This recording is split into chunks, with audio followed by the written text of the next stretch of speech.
അപ്പോൾ ഒരു പ്രേക്ഷക കുറച്ച് നേരമായിട്ട് എൻ്റെ പിന്നാലെ ഉണ്ട്. അപ്പോൾ പറയൂ പ്രേക്ഷകെ, എന്താ പറയാനുള്ളത്? ഞാൻ ഗുരുവായൂർ അമ്പലത്തിലെ ഒരു ഇന്റർവ്യൂവിന് പോയ സമയത്ത് അവരെന്റെ കാർഡ് നീക്കി എറിഞ്ഞ് ഇത്തിരി കൂടുതലുള്ള കാര്യം. അപ്പോൾ അവിടെ വെച്ച് ഞാൻ അതിനു മുമ്പ് എല്ലാവരോടും പറയും, അയ്യോ എന്നെ സഹായിക്കാനായിട്ട് സഹായിക്കാൻ കൃഷ്ണൻ വരുമെന്നാണ് ഞാൻ പറഞ്ഞിരുന്നേ. ആ സമയത്ത് ഒരു പയ്യൻ അവിടെ വന്നിട്ട് എൻ്റെ അടുത്ത് പറഞ്ഞ് ക്ഷേത്ര ശ്രീകോവിൽ ചോരുന്നുണ്ട്, നീ അവരോട് അതിനുമുമ്പ് ഒത്തിരി കഥയുണ്ട്, ഞാൻ ചാനൽ ചെയ്തിട്ടുണ്ട്, എനിക്ക് യൂട്യൂബ് ചാനലുണ്ട്. അപ്പോൾ അതിനകത്ത് അതിങ്ങനെ ക്ഷേത്ര ശ്രീകോവിൽ ചോരുന്നുണ്ട്, നീ അത് ഇന്റർവ്യൂ ബോർഡിൻ്റെ അടുത്ത് പറയണമെന്ന് പറഞ്ഞു. ആ കൃഷ്ണനാണെന്ന് സ്വയം പരിചയപ്പെടുത്തിയ ഒരു വ്യക്തി, ആ ഒരു ചെറുപ്പക്കാരൻ എൻ്റെ അടുത്ത് പറഞ്ഞു, ക്ഷേത്ര ശ്രീകോവിൽ ചോരുന്നു, അത് നീ ദേവസ്വം ബോർഡ് ഓഫീസിൽ ഇന്റർവ്യൂവിന് പറയണം, ആദ്യം നിനക്ക് ജോലി, അതിനുശേഷം ചോർച്ചാന്ന് പറഞ്ഞു. ഞാനിത് അവിടെ പറഞ്ഞില്ല. ഞാൻ ആ സമയത്ത് കഴക്കൂട്ട് അൽസാജിൽ ഞാൻ സൂപ്പർവൈസറായിട്ട് ജോലി ചെയ്തോണ്ടിരിക്കുവായിരുന്നു. അപ്പോഴാണ് ഞാൻ പിരിച്ചുവിട്ടല്ലേ ലീവ് എടുക്കാൻ പറഞ്ഞു.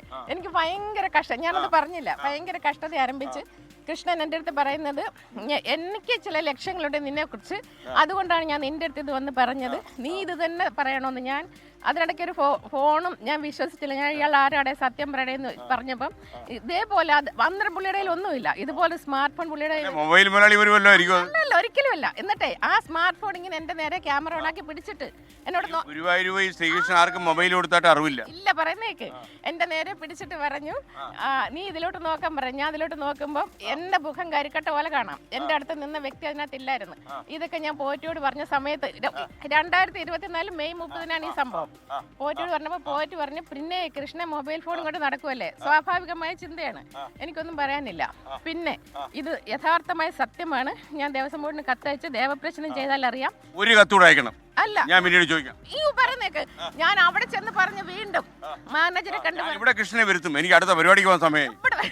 എവിടെ വേണമെങ്കിലും വരുത്തിക്കോ, ഏത് കോടതിയിലും ദേവസ്വം ബോർഡ് ഓഫീസർ കേസ് കൊടുത്താലും ഞാൻ വന്ന് പറയും, ഇത് സത്യമാണ്. ഞാൻ വിശ്വസിച്ചു. ഇത് നീ ചെയ്യൂ. എന്തുവാണ് സാർ വിശ്വസിച്ചില്ല, ഇനി ചാർജ് ചെയ്യും. Okay, thank you.